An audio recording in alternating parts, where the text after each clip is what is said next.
Bismillahirrahmanirrahim. Assalamualaikum warahmatullahi wabarakatuh. Perkenalkan, nama saya Wahyu Rahya Abadi dari program studi agribisnis.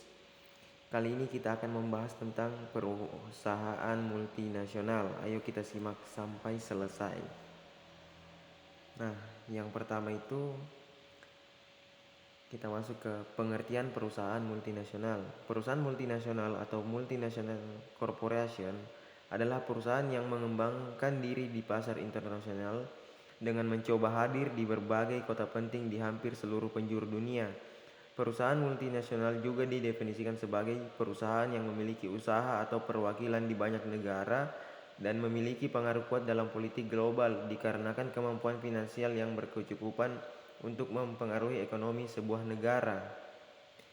Kemudian ciri-ciri perusahaan multinasional yang itu memiliki kantor-kantor atau pabrik-pabrik di banyak negara, kemudian memiliki kantor pusat untuk mengkoordinasikan manajemen global, kemudian memiliki dana yang banyak dan memiliki pengaruh ekonomi dan politik pada sebuah negara.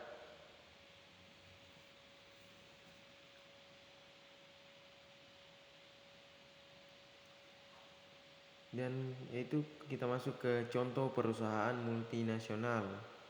Contohnya itu ya Google, Nestle, Unilever, Coca-Cola, Samsung, dan lain-lain.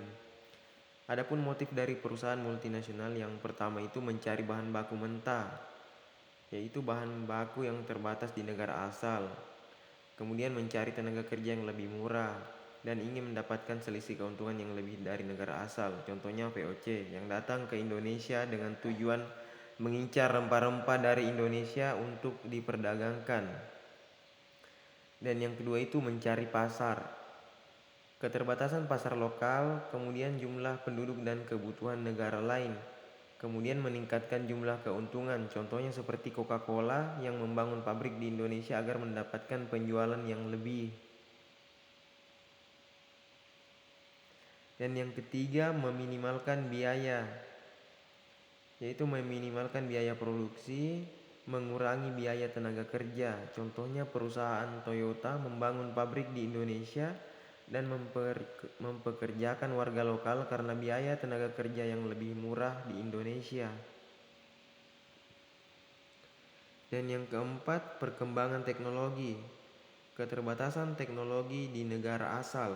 Contohnya Sony membangun sebuah pabrik induk di negara lain, tepatnya di Harvard University, karena di negara asal teknologi belum berkembang.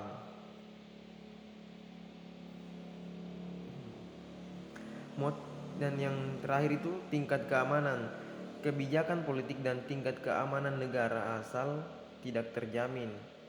Contohnya Facebook lebih berkembang di negara Singapura karena tingkat keamanan tersebut di negara tersebut lebih tinggi.